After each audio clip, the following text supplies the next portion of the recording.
Hello and welcome back to Becoming Naomi Leon. We are up to chapter 10, A Schizophrenia of Hawks. I think the last time I'd mentioned that that's what it was going to be called and asked you to see if you figure out what schizophrenia meant. So I'm going to assume you all did that. If you didn't, pause, go Google it, and then, come back and join us. All right. That's weird, absolutely weird, said Blanca after I told her about Thanksgiving Day on the way to class Monday morning. Clive sounds scary. Don't you feel sorry for his daughter? I nodded. I'm not going to Las Vegas. Graham said it loud and clear. Did you tell her about the booze in the back seat? No. Well, I didn't know for sure if Skyla was really going to drink it. I mean, maybe it was just for Clive. Graham has enough worries right now. And then what if Graham says something to Skyla and Skyla gets mad at me? Skyla wouldn't have told you to keep your mouth shut if the beer was for Clive. You should tell your Graham, said Blanca. No, I said, not until I know for sure. I could already hear the caterwaul of Skyla and Graham fighting if Graham found out. Naomi the Lion, said Blanca, shaking her head as we walked into Miss Morimoto's room. You need to wake up before something bad happens. We have a problem, said Graham, rushing into the trailer on Thursday afternoon. I'm going to have to cancel Owen's appointment. Why? Said Skyla, brushing her baby finger with holly berry nail polish. The bride of that big wedding is at Fabiola's, said Graham. She tried on the wedding gown and has lost so much weight that we're going to have to work straight through the afternoon to get it altered. The wedding is this weekend, out of town. She's coming back first thing in the morning to pick up the gown. I can take Owen, said Skyla, waving her hands to dry her nails. Graham's forehead wrinkled. Now don't look so worried or be like you used to be, not trusting me over every little thing. I'll even pick up chicken in a bucket for dinner. We can handle it, can't we, Naomi? For the past week, Skyla had been smooth and nice as cream pie. She hadn't mentioned Las Vegas again. Maybe if she helped Graham today, it would mend just about everything between them. I'll take notes for you just like always, I said to Graham, holding up my notebook, and I'll call you the minute we get home. Graham hesitated and bit her lip. Well, it would be a big help. Otherwise, we'd have to wait forever for another appointment, and it's just his usual x-ray and consultation. For heaven's sake, said Skyla, it's only the Children's Hospital and back. Now it's all decided. Besides, I am his mother. Owen and I knew Children's Hospital by heart and could give directions to anyone for surgery, pediatrics, physical therapy, orthopedics, and the lab. I had sat in just about every waiting room and visited all the public restrooms. We'd spent so much time here over the years that Graham said they should name a table in the cafeteria after us. At every nurse's station we passed, someone said hello to us or came out to slap hands with Owen or to give me a hug and to ask about Graham. While Owen was in radiology getting his x-rays, Skyla and I waited in the hall in plastic chairs. Wide-eyed, she watched each doctor and nurse walk by. When an orderly pushed a patient down the hall in a bed on wheels, Skyla shuddered. Hospitals give me the creeps. Why? I asked. Lots of people get better in hospitals. Yeah, well, lots of people don't, she snapped. She got up and paced. Naomi, when are you going to start talking so I can hear you? I'm tired of straining my ears. Hand me my purse and tell me in a regular voice where I can find the restroom. Raising my voice a hair, I said, it's down the hall to the right. She jerked her purse out of my hand and marched off. When she finally came back 20 minutes later, she had double-dosed herself with gardenia perfume, layered underneath with something even stronger, It reminded me of Graham's Christmas rum cake. I coughed and choked on all the sweetness. What's that smell? Naomi, it's just a little something to calm me down, to get me through all this. She looked around the hospital hallway. You mind your own business like I told you to before. Do you hear me? I nodded, looking at my shoes. She was drinking again. But no matter what she said, the alcohol wasn't relaxing her because her hands shook and she could not stand still. Now, why do you think Skyla might have problems with hospitals and not liking hospitals and being nervous at hospitals and needing a drink to quote unquote calm her nerves in a hospital? If you think about, she's been in and out of hospitals, her parents died in hospital. She has some reasons. Okay. After the x-rays, the three of us waited in one of the fancy consult rooms with nice furniture. Graham called them friendly rooms. She said that if the doctors gave you bad news, they wanted you in a comfy, friendly atmosphere, not a scary one. Skyla sat down and tapped her nails on the table. The room had a window looking into a small playroom where the doctors would ask Owen to go when they were ready to report the grown-up stuff. They always let me stay since I was Graham's secretary.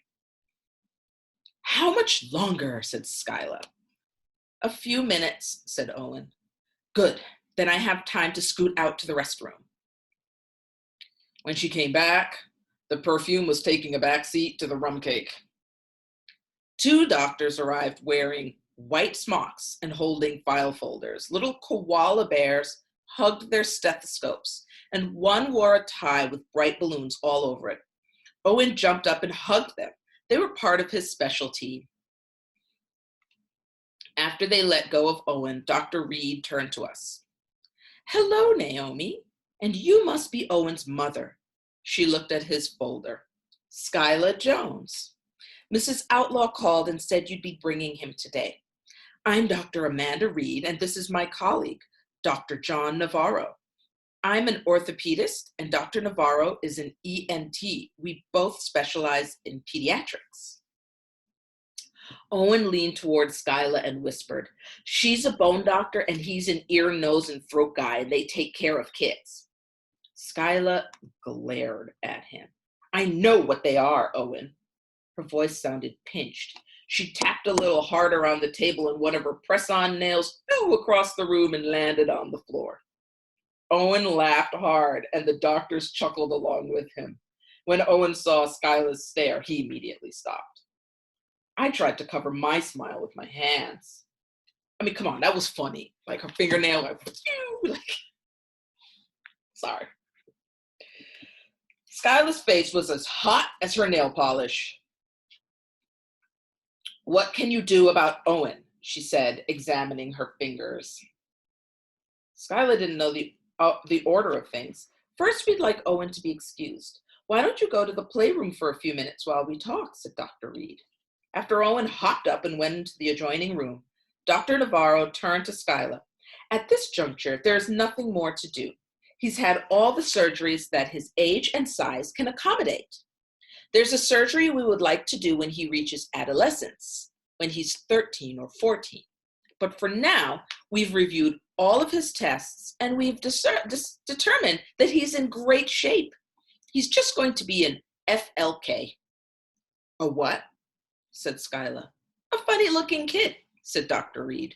Is that some medical term, or are you trying to make a joke? No, said Dr. Navarro. I'm most certainly not making fun of him.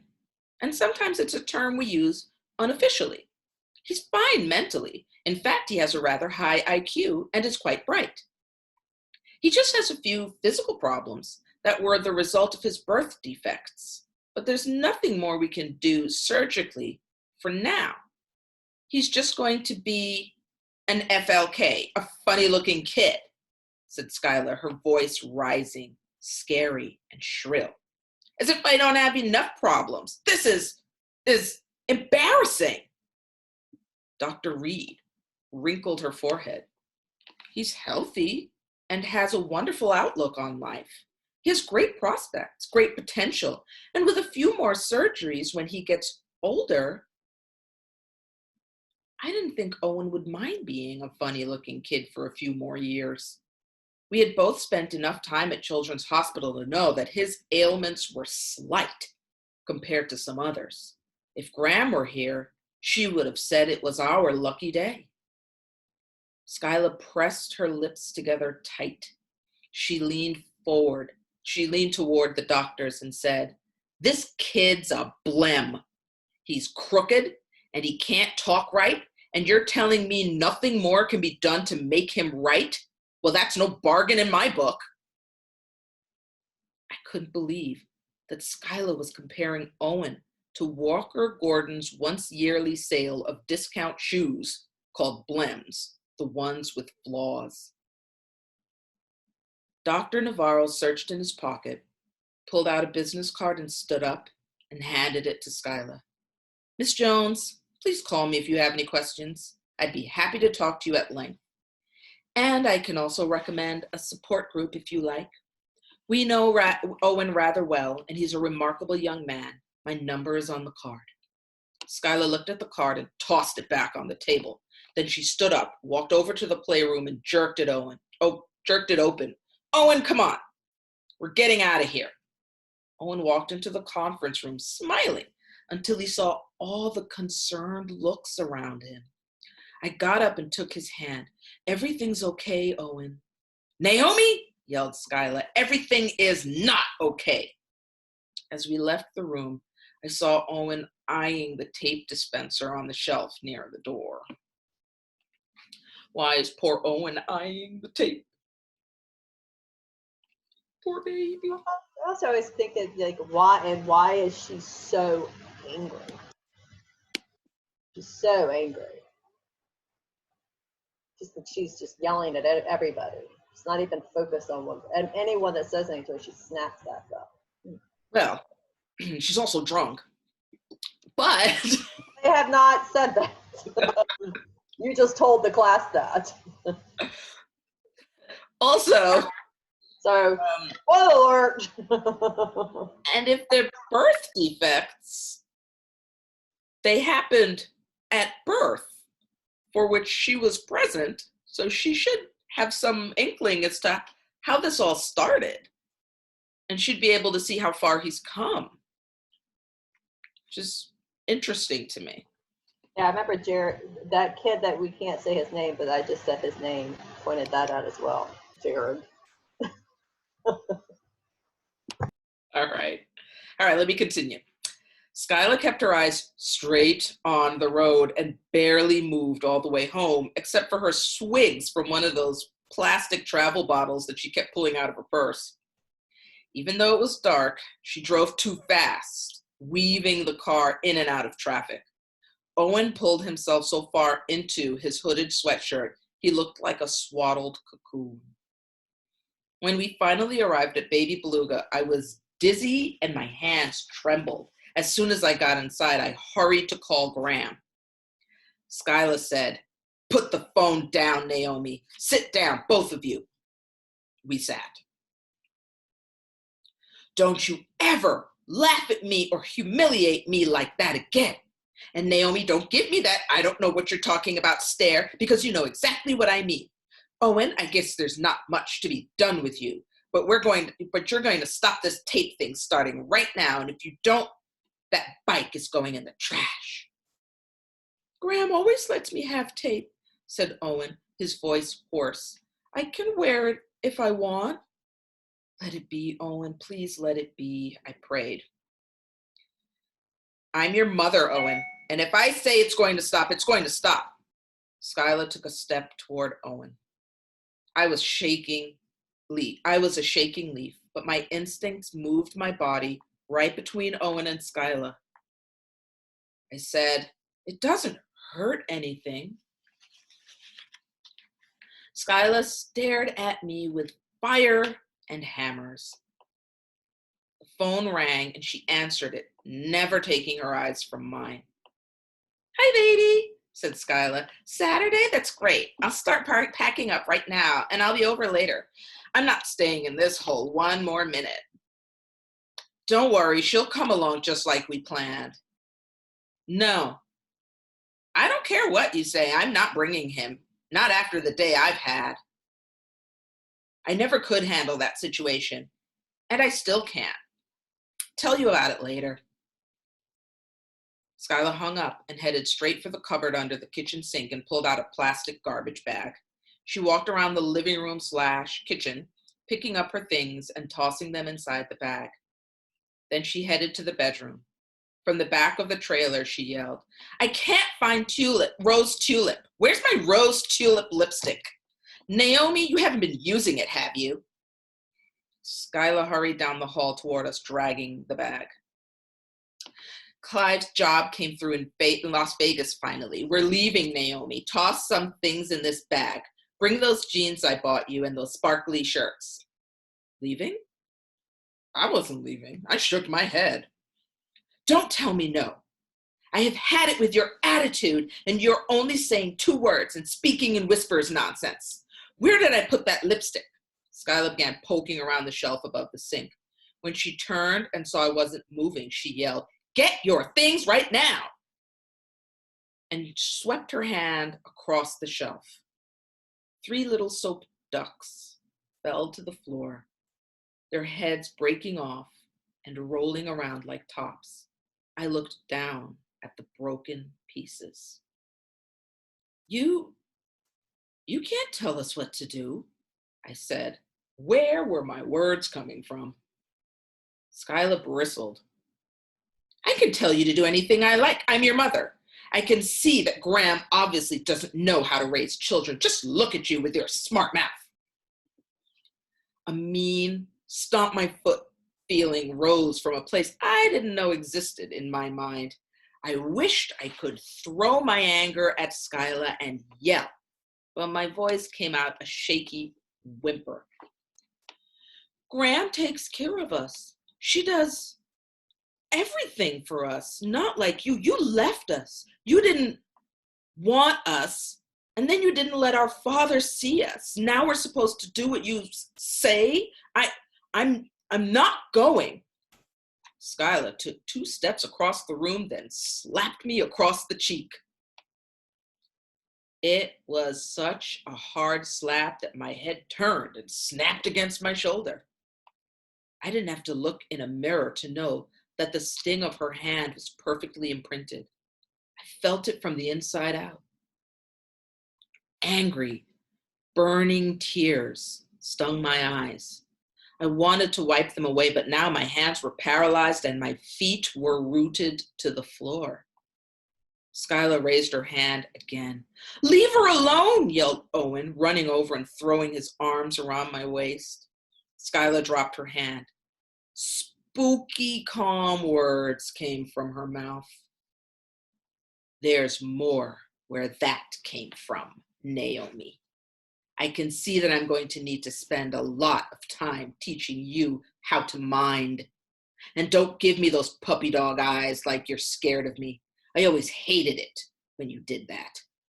I can't believe you haven't changed one bit since you were little, always defying me then and defying me now.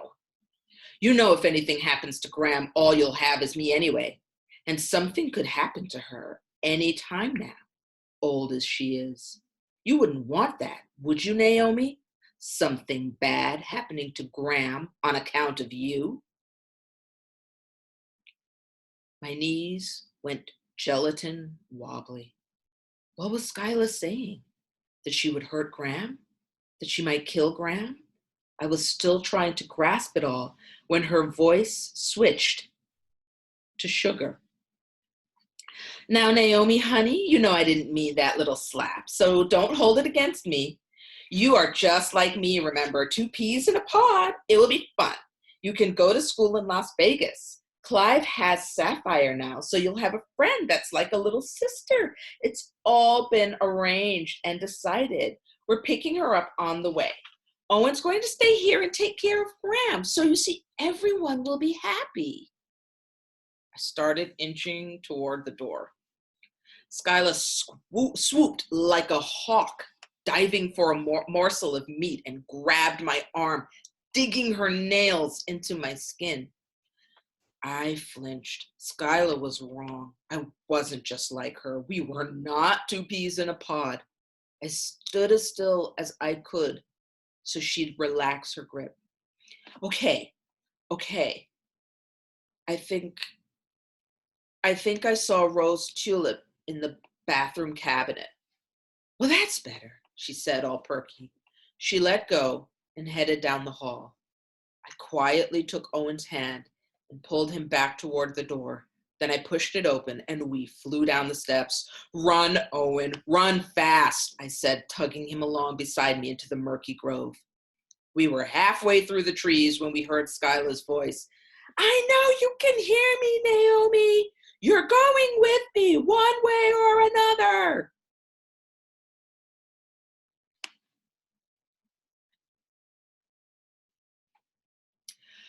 It's funny how Skyla says that Naomi defies her, which is the words used to describe Skyla. And also, she got slapped. Poor Naomi. I always feel so bad for her when that happens. And Owen rushing to her defense because Owen is a giant ball of absolute sweetness. And we got our hawk diving for a morsel of meat. And if you now know what schizophrenia means, maybe you can see why it's described as a schizophrenia of hawks. Because she just went from one mood to the other, like mid-sentence. Yeah. She started off, she was very up and down through that whole chapter. She's pretty much just angry through that whole chapter. Yeah.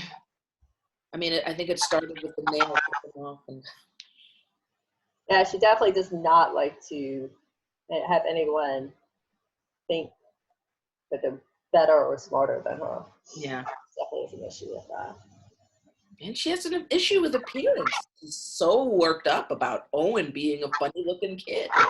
Yeah, but also, you say appearance, but also having Naomi look just like her and have like good clothes and her hair looks good, you know. She's in Skyla with her nails and her hair color and a lot of that. It's very exhausting. Isn't it? Well, tune in next time for Chapter 11, A Flight of Swallows. Swallows are birds. Swallows are birds. Really cool. They got those chevron tails. Flight of Swallows. All right, that's all for now, and we will continue next time.